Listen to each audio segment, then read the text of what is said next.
అందరికీ నమస్కారం. రీసెంట్గా కల్వకుంట్ల కవిత ప్రెస్ కాన్ఫరెన్స్లో మాట్లాడిన మాటలను కాంగ్రెస్ పార్టీయే కాదు తెలంగాణ ప్రజలు కూడా వాటిని తీవ్రంగా ఖండిస్తున్నారు.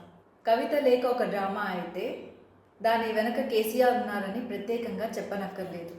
డాడీ డైరెక్షన్, డాటర్ యాక్షన్ అన్నట్టుగా ఉంది వీళ్ళ ధోరణి.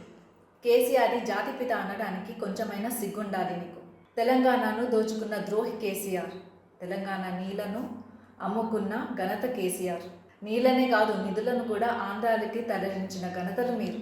కాళేశ్వరం ప్రాజెక్టు పేరుతో 1,00,000 కోట్ల నిధులను దోచుకున్న దొంగలు మీరు. అందుకే ఇప్పుడు మీకు ఆ నోటీసులు. అమ్మ కేసీఆర్ కూతురు కవిత, మీ మాటలు వినగానే ఆశ్చర్యంగా కలుగుతుంది నాకు. మా నాన్నకి నోటీసులు పంపిస్తారా అని నువ్వు ధమ్కీలిస్తున్నావు కదా. మీ నాన్నగారు ఎవరో కాదమ్మా, మీ నాన్నగారు తెలంగాణ రాష్ట్రాన్ని అప్పుల ఊబిలోకి నెట్టిన వ్యక్తి.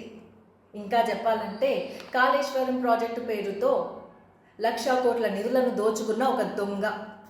మీరు న్యాయ వ్యవస్థలను, విచారణ సంస్థలను భయపెట్టాలా అని అనుకుంటున్నారేమో కానీ ఇక్కడ భయపడేవాళ్ళు, మీ బెదిరింపులకి లొంగిపోయేవాళ్ళు ఎవరూ లేరు. అదంతా మీ భ్రమ. నువ్వే అన్నావుగా మా నాయన చుట్టుముట్టు దయ్యాలున్నాయని. ఒక దయ్యం నువ్వైతే ఇంకో దయ్యం మీ అన్న కేటీఆర్. ఆ ఇంకో దయ్యాలు హరీష్, సంతోష్లు. ఈ దయ్యాలను ఆప్యాయంగా పెంచుకున్న కేసీఆర్ మరి ఈ రాజ్యాంగాన్ని ఫాలో అవ్వని కేసీఆర్ని రాక్షసుడు అని అనాలా? ఏమో రాక్షసుడే ఏమో. అందుకే ప్రజలు దయ్యాలని రాక్షసులని కాకుండా వాళ్ళకి సరి అయిన నాయకుడిని అంటే మన ముఖ్యమంత్రి శ్రీ యనుమల రేవంత్ రెడ్డి గారిని ఎంచుకున్నారు. బీఆర్ఎస్ పార్టీ తన ప్రాముఖ్యతను ఎప్పుడో కోల్పోయింది. అందుకే మురికి పార్టీగా మారిన బీఆర్ఎస్ని ఇప్పుడు ప్రజలు నమ్మే పరిస్థితిలో అస్సలు లేరు. కుటుంబంలో ఆస్తుల గొడవలను తెలంగాణ గొడవలుగా మార్చేందుకు పన్నాగం ఇది. ఒక కూతురు ఒక తండ్రికి లేఖ రాసిందంట, టైం లేక. అదే ఒక దయ్యం ఒక రాక్షసుడికి లేఖ రాసిందంట. ఆ లేఖ రాయడం ఒక టెరిఫిక్ అయిపోయింది. ఆ లేఖ లీక్ అవ్వడం ఇంకో టెరిఫిక్ అయిపోయింది తెలంగాణ రాష్ట్రంలో. దయ్యాల కొంప కదా.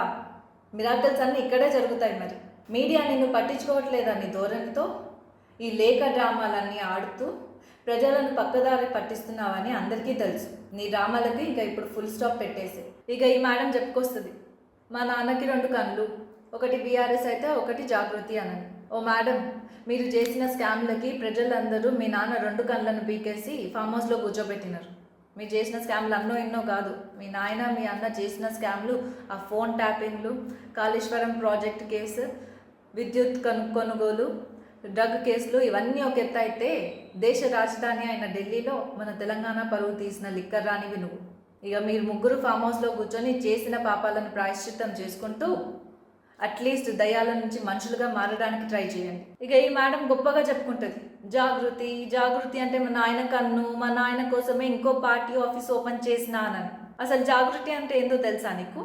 తెలంగాణలో ఆడపిల్ల పెళ్ళి అయిన తర్వాత తన అత్తమామ లేకపోతే భర్త పేరు తన పేరు ముందు పెట్టుకుంటుంది. కానీ ఇక్కడ కల్వకుంట్ల కవిత ఇదాని జాగృతి అంటే లిక్కర్ స్కామ్లు చేసి తెలంగాణ రాష్ట్ర పరువు తీసి మళ్ళీ ఇక్కడ వచ్చి ఏ మొహం పెట్టుకొని జాగృతి అంటున్నావో నీకే తెలియాలి. అంటే ఇక్కడ కూడా లిక్కర్ స్కామ్ స్టార్ట్ చేద్దామన్నా? ఇది ఇంకో జాగృతియా? అక్కడ తోడబుట్టిన అన్ననే చెల్లి పైన కుట్ర పొందుతూ అది కుమాలిన బీఆర్ఎస్ పార్టీ ఒకటైతే ఇక్కడ తన సొంత పార్టీ మీదే ఆరోపణలు చేస్తూ వాళ్ళు దయ్యాలు వీళ్ళు దయ్యాలు నన్ను పార్టీ నుంచి తరిమి కొట్టాలనుకుంటున్నారు. మా నాయనని కాపాడుకోవడానికనే ఉన్నాను నేను ఇక్కడ. ఇంకో ఆఫీస్ ఓపెన్ చేశాను. మా నాయన మీద ఈగ కూడా వాళ్ళనివ్వను, దోమలు కూడా పడనివ్వను. మా నాయన పేరు అందుకే వాడుకుంటున్నాను, కల్వకుంట్ల కవిత. మా నాయనకి ముప్పు ఉంది, ఆపద ఉంది. మీ సేఫ్టీకి మీకే దిక్కు లేదు మీ పార్టీలో. ఇంకా మీరు జాగృతి పేరుతో తెలంగాణ జాగృతి చేస్తారా? జాగృతి తెలంగాణలో కాదు, ఫస్ట్ మీ ఫ్యామిలీలో, అదే మీ కల్వకుంట్ల ఫ్యామిలీలో ఉండేటట్టుగా చూసుకో. మీరు మీ డ్రామాలు, మీ వేషాలు, మీరు చేసే ధర్నా ప్రసంగాలు ఇవన్నీ చూసి విని మిమ్మల్ని చూస్తుంటే ప్రజలే కాదు మాకు కూడా నవ్వొస్తుంది. ఏంటి కాంగ్రెస్ పార్టీ మునిగిపోయే నావా? కాంగ్రెస్ పార్టీ మునిగిపోయే నావా కాదు, మీ బీఆర్ఎస్ కార్ పార్టీయే పంచవేయి ఫామ్ హౌస్లో కూర్చున్న గుడ్డి పార్టీ. కాంగ్రెస్ పార్టీ ప్రభుత్వ పథకాలను నిరంతరంగా అమలు చేస్తూ ఇక్కడ మీరు చేసిన అప్పులకి వడ్డీ కడుతూ అక్కడ ప్రజాపాలన చేస్తూ తెలంగాణ ప్రజలను సక్సెస్ఫుల్గా ముందుకి తీసుకెళ్తున్న పార్టీ కాంగ్రెస్ పార్టీ. అలాంటి కాంగ్రెస్ పార్టీ గురించి గాను కాంగ్రెస్ లీడర్ల గురించి కానీ మాట్లాడే నైతిక హక్కు మీకు లేదు. మీ దయ్యాలకు అసలే లేదు.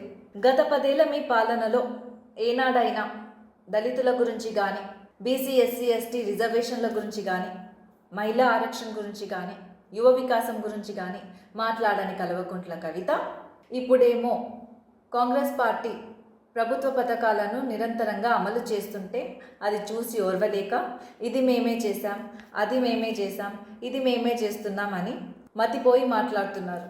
ఇదంతా చూస్తుంటే ఏమీ దానికి సప్పుడు ఎక్కువ అన్నట్టుంది నీ వాలకం. ఇదంతా చూస్తుంటే బీజేపీ డైరెక్షన్లో బీఆర్ఎస్ డ్రామా కంపెనీ షో అని ప్రజలను ఎంటర్టైన్ చేస్తున్నారు. అయినా ఒకప్పుడు కాంగ్రెస్ని ఓడించాలని బీజేపీ బీఆర్ఎస్లు చేతులు కలిపాయి. ఇప్పుడు మరలా కొత్తగా చేతులు కలపాల్సిన పని లేదు. బీజేపీ బీఆర్ఎస్ ఎప్పటికీ ఒక్కటే. ఫైనల్లీ బీఆర్ఎస్ పార్టీ దయ్యాలకు చెప్పేదేమనగా ఇకనైనా దయ్యాల నుంచి మనుషులుగా మారడానికి ట్రై చేయండి.